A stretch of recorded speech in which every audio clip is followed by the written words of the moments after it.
Sir एक अगला सवाल हेमंत सर मैं आपसे लूंगी कि जिस तरह से चुनाव आते ही ईडी सीबीआई एकदम एक्टिव हो जाती है, तो क्या इससे पहले ऐसा क्यों नहीं करती मोदी सरकार? क्यों सबको बचा के रखती है और जब चुनाव आता है उसके बाद तुरंत विपक्षी पार्टियों पे हमला कर देती है? तो इससे पहले भी ईमानदारी चेक करनी चाहिए ना, कि जब सरकार चल रही थी तो उस पर भी, जब चुनाव नहीं थे तभी भी तो ये घोटाले हुए थे, तभी भी ईडी जा सकती थी, लेकिन जैसे ही चुनाव आने वाले होते हैं वैसे ही विपक्ष के ऊपर ईडी सीबीआई भेज दी जाती है। वजह क्या है? कहीं ना कहीं उनको डर है 2024 का और 5 राज्यों के चुनाव का। जी हेमंत हाँ, सर। आप सही कह जी सुष्मिता, आप सही कह रही है। ये सिलेक्टिव है इन मामलों में, करप्शन के खिलाफ कार्रवाई करने के मामलों में बिल्कुल ये सिलेक्टिव है। और टाइमिंग ये देखते हैं कि कौन सा टाइमिंग इनको सूट कर रहा है, उस हिसाब से ये कार्रवाई करते हैं। उस हिसाब से सीबीआई, आईटी और ईडी का इस्तेमाल किया जाता है। मैं ये कहना चाहता हूं कि ये इस सरकार में कितना अहंकार भरा हुआ है, इसको इस रूप में समझने की जरूरत है कि जब ये इलेक्शन बॉन्ड को लेकर, इलेक्टोरल बॉन्ड को लेकर के जब केंद्र सरकार ने सुप्रीम कोर्ट में जो जवाब दिया है, उससे पूरे देश, पूरी दुनिया स्तब्ध है कि आखिरकार एक लोकतांत्रिक व्यवस्था में कोई सरकार क्या इस तरह का जवाब दे सकती है कि इलेक्टोरल बॉन्ड के बारे में, चुनावी चंदे के बारे में देश की जनता को जानने का अधिकार नहीं है। ये ऑन रिकॉर्ड ये कहा जा सकता है किसी सरकार की ओर से। तो इससे आप सरकार के अहंकार और दूसरे उसके पूरे राजनीतिक सरोकार को आप समझ सकती हैं। उसको इस रूप में मैं बताना चाहता हूं कि ये तो अब तय हो गया हुआ है कि इलेक्टोरल बॉन्ड ने ये इस देश में एक इतना बड़ा असंतुलन पैदा कर दिया पॉलिटिकल पार्टियों के बीच में कि जो सत्ता पक्ष में बैठा हुआ है उसके हाथ में पैसे के जो चुनावी चंदा है वो 99% चुनावी चंदा उसके हाथ में जाए, 1% कह दिया जाए कि कुछ दूसरे को भी दे दिया जाए। तो विपक्ष को साधन विहीन बनाना, विपक्ष को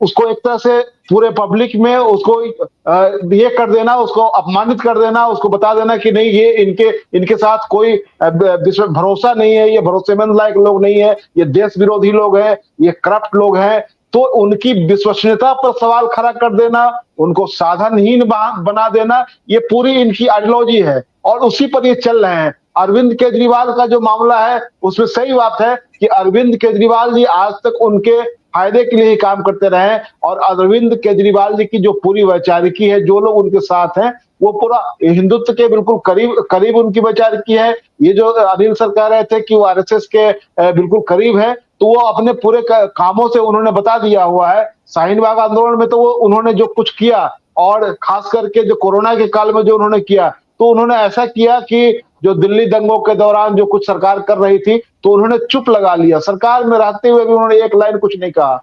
तो मोदी जी के लिए तो वो एक तरह से मददगार साबित होते रहे हैं। लेकिन अभी सही बात है कि मोदी जी को कंप्लीट सरेंडर चाहिए कि सारा विपक्ष जो है उनके सामने दंडवत हो जाए, सारा विपक्ष उनके सामने झुक जाए।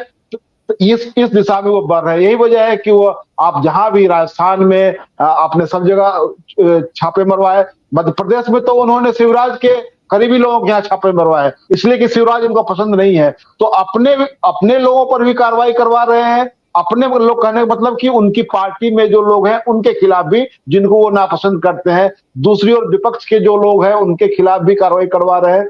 तो ये जो पूरी ये जो कार्रवाई कर रहे हैं, इसका मकसद ये है कि विपक्ष विहीन ये देश चाहते हैं और उसी दिशा में ये आगे बढ़ना चाहते हैं कि सबको समाप्त किया जाए। ये बताइए कि अगर ऐसा नहीं था तो आप करप्शन के मामले में आपने बहुत डंका पीटा था कि हम चुनावी चंदे में पारदर्शिता लाना चाहते हैं और जो राजनीतिक भ्रष्टाचार है उस पर लगाम लगाना चाहते हैं। आपने क्या किया? आपने सबसे बड़ा भ्रष्टाचार का जरिया बना दिया उसको। आज पूरे देश का जो कारपोरेट है वो उनको चंदा दे रहा है और उनके कहने पर किसी के सामने निवाला फेंक दे रहा है। ये कितना बड़ा भ्रष्टाचार है ये। आप ये जितने लोग जो आपके सामने हैं, जो लोग ईडी के आईटी के रडार पर थे, उन तमाम लोगों को आपने चाहे तो अपने में शामिल करवा लिया या उनके उनके खिलाफ मामले बनवाए, उनको समन जारी कर रहे हैं। आप हेमंत सोरेन को आपने टारगेट पर लिया हुआ है, अरविंद केजरीवाल टारगेट पर है। वो जेल जाए चाहे नहीं जाए वो अलग मसला है, वो बहुत बड़ा इशू नहीं है। बड़ा इशू ये है कि आप विपक्ष के लोगों को ये अविश्वसनीय बनाना चाहते हैं कि उनको एक तरह से अविश्वसनीय बना दिया जाए, वो आपके किसी काम के लिए नहीं है। उनको कहा जाए कि ये जो है ये पूरी तरह भ्रष्टाचार में लिप्त लोग हैं, और इनके इससे जनता में एक तरह से ये मैसेज दिया जाए कि ये लोग जो है देश विरोधी हैं, राष्ट्र विरोधी हैं, भ्रष्टाचारी हैं, और आप इनके खिलाफ खड़े होइए। तो मुझे एक बात और कहनी है, ये तमाम चीजें हैं, अभी तो चुनाव का ये चल रहा है, अभी 5 राज्यों में चुनाव है, कांग्रेस पूरी उधर लगी हुई है, लेकिन अब लड़ने का समय आ गया हुआ है। अब आप डिबेट करके, चाहे पॉलिटिकल डिबेट डिस्कोर्स में जो कुछ भी चल रहा है, आप फेसबुक पर, ट्विटर पर आप कुछ भी कहते रहिए, आप भाषण झाड़ते रहिए, आप रील्स बना करके डालते रहिए, और अडानी के खिलाफ, अंबानी के खिलाफ, मोदी जी के खिलाफ, लेकिन समय आपको रोड पर उतरने के लिए कह रहा है। इसके बिना आपके पास कोई उपाय नहीं है।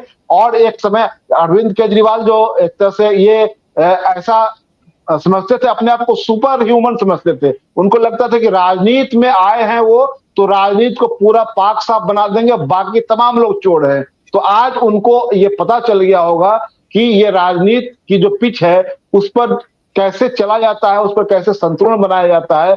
आप एक समय तमाम लोगों को समझते थे कि चोर है, और उनके साथ, कुछ लोगों के साथ तो फोटो खिंचाने में भी आपको परहेज होता था। तो आज की तारीख में ये है कि आपको एक राजनीतिक गठजोड़, जो इंडिया गठबंधन तो है ही, लेकिन इंडिया गठबंधन के लोगों को लड़ना पड़ेगा, और इस देश के लोगों को भी मुझे लगता है कि लड़ने के लिए आगे आना पड़ेगा, क्योंकि अगर लोकतांत्रिक संस्थाओं को बचाना है, लोकतंत्र को बचाना है, जो कहा जा रहा है कि इस्तेमाल हो रहा है देश की तमाम संस्थाओं का, चंदा लेने से लेकर के और कार्रवाई करने तक, अब पूरी दुनिया देख रही है कि उसका इस्तेमाल हो रहा है। तो ये आखिरकार ये इस देश की जनता के खिलाफ जा रहा है। अगर इस देश में अगर आज बिजली महंगी हो रही है तो जनता को खामियाजा भुगतना पड़ रहा है, किसी पॉलिटिकल पार्टी को ही खामियाजा नहीं भुगतना पड़ रहा है। अगर अडानी साहब के चलते अगर कोयला जो है वो दोगुनी कीमत पर यहाँ बेचा जा रहा है, और बिजली कंपनियों को अगर बाध्य किया जा रहा है कि नहीं, आप हमारा आयातित कोयला जो है खरीदें, तो इस देश में अगर कोयले, ये बिजली की अगर महंगाई है, लोगों पर मार पड़ रही है, तो ये तो जनता को तय करना पड़ेगा कि आपको क्या करना है। और जो पॉलिटिकल पार्टियां इनको गलत समझती है उनको भी तय करना पड़ेगा क्या आपको लड़ना है या आपको सरेंडर करना है। दो ही रास्ता बच गया हुआ है कि लड़िए या सरेंडर कीजिए, बस।